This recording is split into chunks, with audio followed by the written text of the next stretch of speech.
Hi everyone, Aurora here with Supercharged Science. Would you like a tour of how we have set up our kids' learning environment? Does that sound interesting? All right, so I'll take you through a little mini tour of things that we have set up here. Be happy to do that. And also, before we get started, just really quick, what you're going to find in here and what you're not. This area is very kid-centered, it is family-centered, and it is not color-coordinated, it is not perfectly organized. It is something that works for us. And so I'm happy to share this with you, and I hope it's useful to you and your families. So what we've done is actually made an environment where it's very kid-led, so they can do the activities on their own without a whole lot of work from us. And it's set up in a way where they feel comfortable pulling things out, doing the puzzles, doing the games, doing the workbook activities, and just building their projects and asking for help when they need it.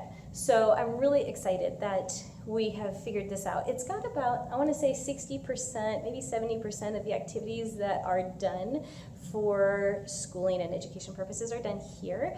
A couple of areas, just because of the nature of them, obviously aren't here. So when we go outside, do nature walks, and obviously it's not indoors, but we do have things that are set up so they can use it, like microscopes and so forth when they get back.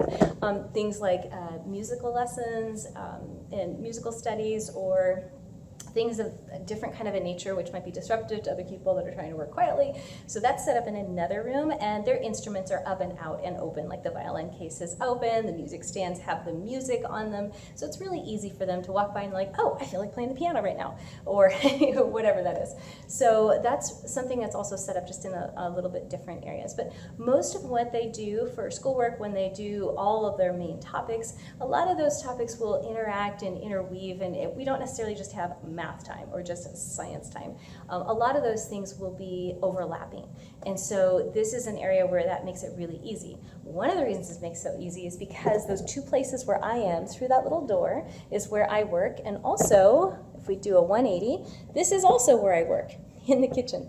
So having me central to where they do their learning and where they're spending most of their time is really important. So we just made it this area in here, so it just really flows. All right, so let's go ahead and take a quick tour, and I'll walk you through each part step by step. Let's go.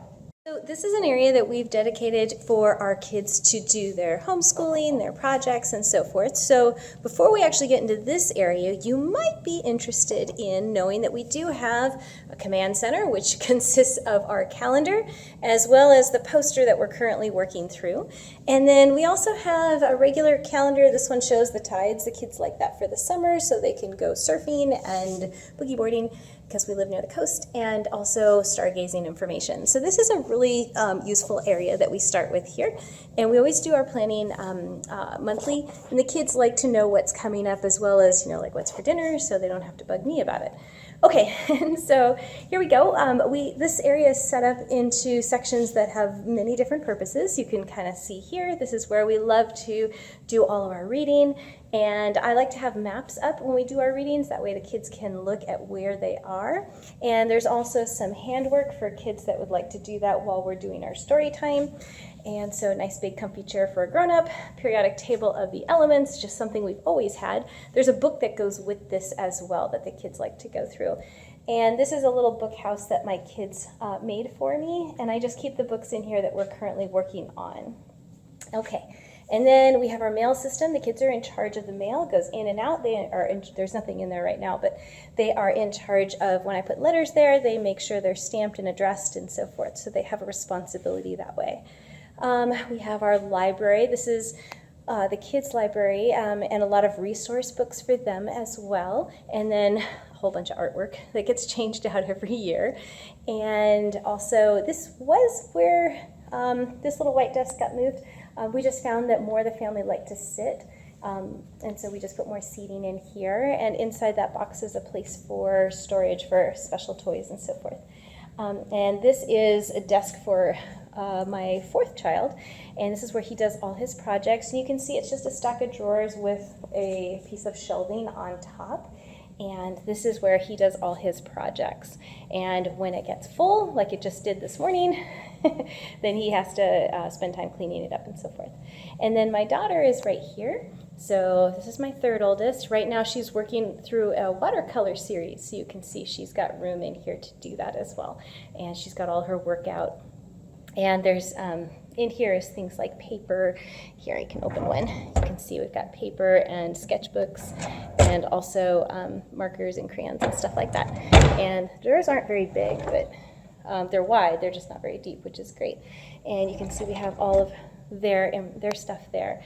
And so what's great is I can swing around here and I'm cooking. So the kitchen is right here. And so instead of having them set up on the kitchen table, which they have to clear off every so often, they're like right next door. So in our previous house, we actually had a desk right next to the kitchen table, which was really convenient. So everything's all in one spot. So it makes it a lot easier for us to interact with each other on a daily basis. Okay, so that's most of it. And then over here, this bookcase I've dedicated to, well, you can see it's set up for science right now, big surprise. And so you can see we've got binoculars the kids can use along with some reference books. We have a microscope that's out. They're welcome to use that. They've been trained on it. They've been working through some nature studies. We also have some rocks that they've been collecting and looking through, so they've been working on that as well. And this is a tiny telescope. This is really more for show, but they've been doing some telescope studies as well. And this is this is some math stuff. They like to use manual calculators just because they're really fun. But this is an area where those shelves will change, and then whatever we're currently studying will be out so they can have access to it.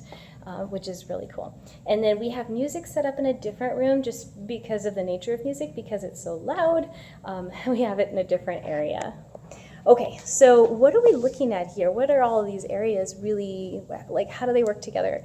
So we can have one kid working on a project or a workbook in here, while another kid is doing handwork and reading over there, and another kid is doing some microscope activities, and another kid might be pulling out more books to read, but they're reading over here. One kid is doing an art project and painting. So this area is very multi-purpose, and that works really well for our family because it probably has about 60 to 70% of our activities can happen right in here. We can play, for example, if we want to play board games and so forth, we can do it either on the floor in here, which kids don't seem to mind being on the floor as much as I do, or grown-ups do. And we also have some kitchen table space as well. So a lot of that happens here. So it just supports the learning environment that we have going on. I hope you've enjoyed your tour. If you could leave us a comment in the box below, let us know what you think or any ideas that work for you and your family so everybody can learn and share in this experience. That would be fantastic. I would love your feedback and your ideas as well. So what have you found that worked really well for your family? Have you found this cooperative learning has not worked so great? If you'll notice the areas in here, these are for the littler kids, so the kids that are 8 and 11. So the older kids, the high school and college kids, they have their own space in another area. And actually the college kid is leaving in a month. I know, sad.